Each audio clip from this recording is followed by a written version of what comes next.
My name's Bob Losasso.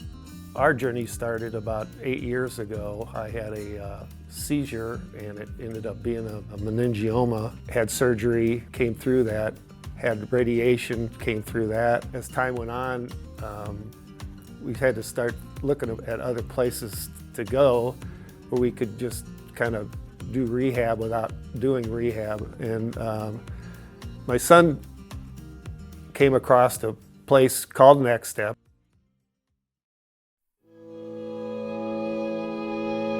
I was at work that evening and I got home. He was already in bed whenever I got home. And I remember about 2 o'clock in the morning, he was saying something about his leg while I was asleep. Whenever I woke up, I could see he was having a seizure. So I called 911 and they came, and then I called Nikki to tell her what was going on, and she goes, "Are you sure he had a seizure?" So we went to the emergency room and she met us there, and I mean, initially that's where he got the diagnosis for what caused the seizure. I'm an oncology nurse practitioner, so I knew that meant one thing. I remember the doctor coming in and saying that he had a brain tumor, and they thought that it was coming from somewhere else. So the next day he had surgery. They had to remove part of his skull because it grew through the skull. And then for about 10 days he had paralysis on the left side. I remember it being scary, thinking I had 3 little kids, that I wasn't sure how this would turn out. I remember going into the ambulance, going to the hospital, just thinking, that it was just a fluke or something. And then when they came back and told me about the tumor and all that, I'm like, what is going on? It felt like the Twilight Zone. You're never ready for that, whether it be a spinal cord injury or, a tumor like I had. It's never something that you prepare for.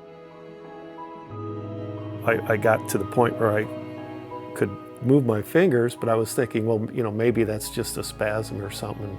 Better wait a minute. And so then I moved them again, and it was about 4 in the morning, and I called the house, which isn't a good thing for call your house at 4 in the morning. But I remember just in tears showing everybody that I could move my hand. And first sign of road to recovery is just little steps.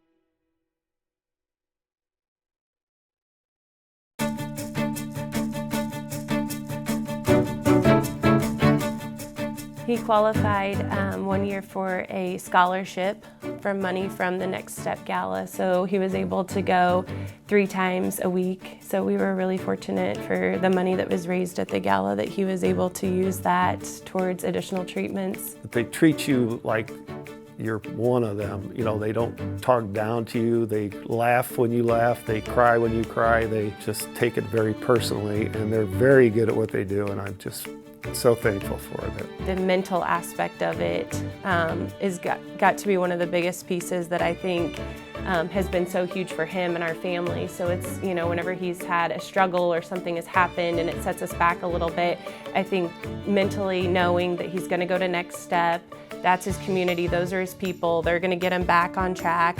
There's nothing else out there like it. He's got to watch my kids and my niece do sports and first communions and birthdays. They have such a great relationship with him, and it's more than I could ask for.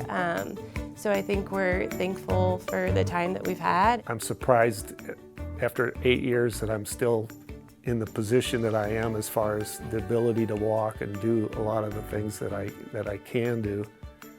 And I'm very pleased with that. It's quality of life, it's not quantity of life. And whatever comes, and I'll deal with it.